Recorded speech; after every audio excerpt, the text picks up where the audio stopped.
Well, hello, my YouTube friend. Honestly, I couldn't wait to start making this video because this is gonna be a one of a kind. A one of a kind for a lot of reasons. First of all, it's the first time that I'm gonna review fixed blade on YouTube, and honestly, since those knives have absolutely no function for me, I have to take away the functionality of the knife. I'm not going to talk about its use or how great EDC they are. Then I'm not familiar at all with fixed blade at all. Okay, so it's a domain, an area where I do not, I was going to say excel, but that's kind of bold statement. It would mean that I excel in anything, which is not something that has to be stated by me. Otherwise, it would be obnoxious. So yeah, no functionality, no real knowledge about fixed blades. So we're just going to talk about the art. And starting from that point, I decided, I mean, while I'm speaking, I am deciding. It's an ongoing process. I never planned anything in my videos. So since we have to discuss mostly about art, let's go with the art. You know what? Let's forget about anything else and let's start immediately by saying that Neil Blackwood has to be probably the only, check that tip, the only artist out there. Check that grind while I'm rambling. So that's a bold statement too, maybe obnoxious too. I don't know, but bear with me. Try to find me an art, a topic of art, say literature, say, I don't know, painting, whatever. Try to find any pure art, okay? And find me in this art one freaking artist that was not totally doomed. Try to find me an artist in painting that was a gentleman, a real nice businessman. I don't know, try to find me that and then come back to me, please. I'd like to hear your comments. Most of them, if not all, were totally freaked out human beings, totally a mess. And this is how, actually, they produced their great art, by being, I mean, illogical, totally on a different planet than the people who wants to make a business, who wants to be, you know, in a real world. This is how you define actually an artist. An artist cannot, I mean, it's a mind process.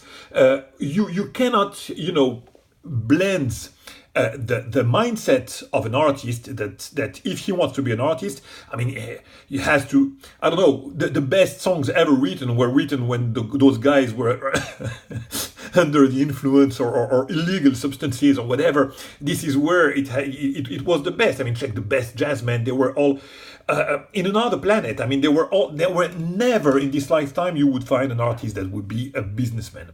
This is how I think that the mindset of an artist cannot be the one of a businessman. So you see where I'm heading, I'm sure.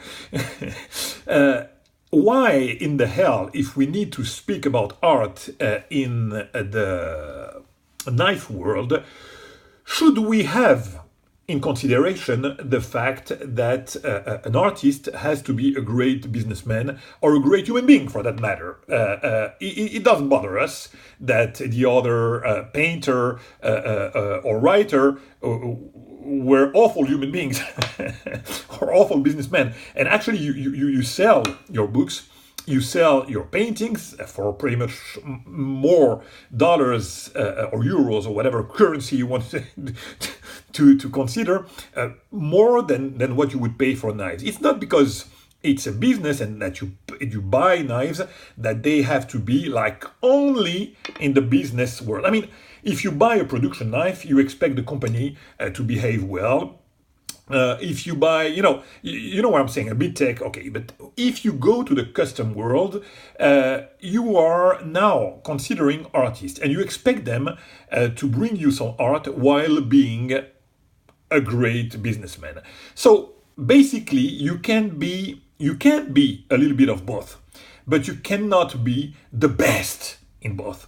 So a lot of knife makers that you find there have a tremendous craftsmanship when it comes to make a real great knife with a great, mechanics and stuff like that, and happens to be quite fair businessmen doing great business, taking care of their customers, customer service and everything, and that's fine, okay? But at some point, they will lack of something because their mindset is not purely artistic. And this is where we've got guys like Neil Blackwood, who is a freaking artist. Man, you have hopefully not only focused on my saying, just looking at what we have here, and you have noticed the art there. It's just incredible. It screams from everywhere. And this is where at 6 minutes, since I won't discuss about the mechanics or the functionality, we can check the art there.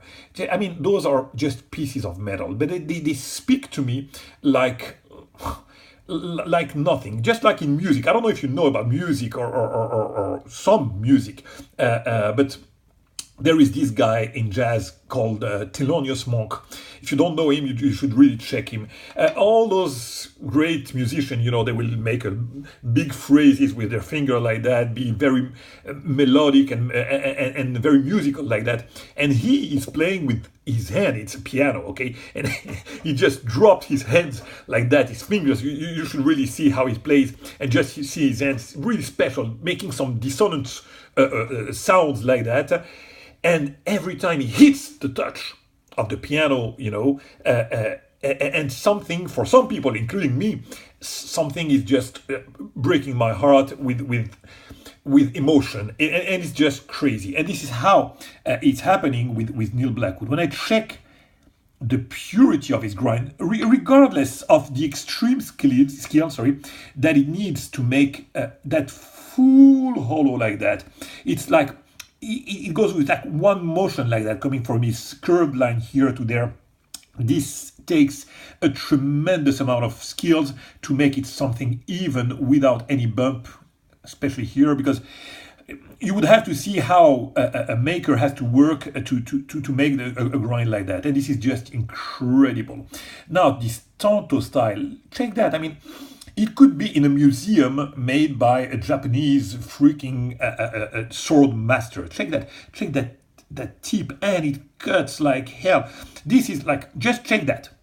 I mean, you know what? When I started loving knives when I was a kid, I was, check this upper swedge here. It's not it's not rounded, it's not flat. It's a swedge all the way around, starting here even on the bottom here.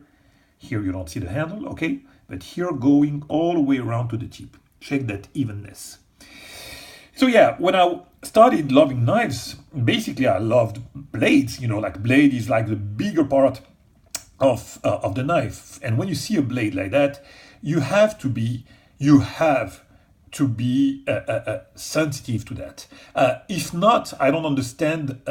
Honestly, I don't understand. I mean, some things are a matter of design or stuff like that, and there's no accounting for taste at all, but this is just like pure poetry. And like I say, this could be in a museum made by a freaking Japanese and cost like, it will be priceless. And this is made by a contemporary American guy, and this is just absolutely awesome. Check this hamon. I don't know if you saw those videos of the Japanese guy doing the hamon. It's like a big ceremony, There's this like a big cup of oil, and you have all the people gathering around the Japanese like sword master, and he takes the blade and just like plunge it like that in the oil, and there's a kind of big applause, and like something dramatic happened. You cannot even begin to understand what's happening there, but it's just like something really special. And some guys do it like in their garage there, and they come with that perfect result. Absolutely adore that blade. Check that handle here. That is like, I mean, if you don't know it's Blackwood, it could be done by a Japanese guy. This is a pure Tanto, the real one, not the freaking American Tanto, like you know, the one you know. This is a Japanese Tanto. This is what a Tanto looks like. And everything is like Japanese orientated, like the handle also. I love this piece of copper in between. I really like the way it does, like it's simple, you know, piece of copper, like leather here and some rope here, and it makes for such a great handle. And man, I was talking about functionality, those wouldn't, I mean, supposedly didn't have any functionality. Man, you would go to war with that. This will pierce anything. I mean, it cuts like nothing. The tip is really strong. Yeah. In order to, I don't know, to go to war, to kill your peers, this would be appropriate. Now, this is the last one that I received. Man, he is using a new process for his hamon, and I'm going to try to show you that. When you, oh, damn it, here. Yeah, you see here with the hamon, you have like, between the hard, you know that this is the hard part of the hamon and this is the softer part of the hamon, okay? So between the hard and the softer part, you have this line here, this white line here, that I have never ever seen in any other hamon. So it's a new process with new oil, and it's working with carbide, stuff like that, things that I wouldn't even start to begin to understand, but the result is there. It's absolutely gorgeous. And you know how usually Neil is working with that hamon, with that kind of finish which is dark, and recently he's been into those lighter finish, satin finish. What is that? Satin finish, and I absolutely adore that. I absolutely love the finish, and having both of his finish on hamon is just fantastic, because here you have basically a hand rubbed satin, okay, on the softer part that you can see, and even on the harder part, my video is like the worst quality in the world, and I'm sorry about that. Let me see. Okay, let me try to focus here. So you see, yeah, you can tell. You see that there is this beautiful hand rub all the way around. Those are my fingerprints. I'm sorry about that. And the contrast that you have with the hamon is absolutely phenomenal, and you see the difference between those, of course. Okay, so this is nice, but this is also nice in another way. So having both of those different hamon for me, oh yes, you can tell here. You see how beautiful it is and how reflective it is on the flat. Very nicely done. And check that grind, my friend. Oh, it's so wicked, boss. Sorry, I don't know what that voice came from, out of this world, but those knives are so wicked. Check that grind here, that swedge.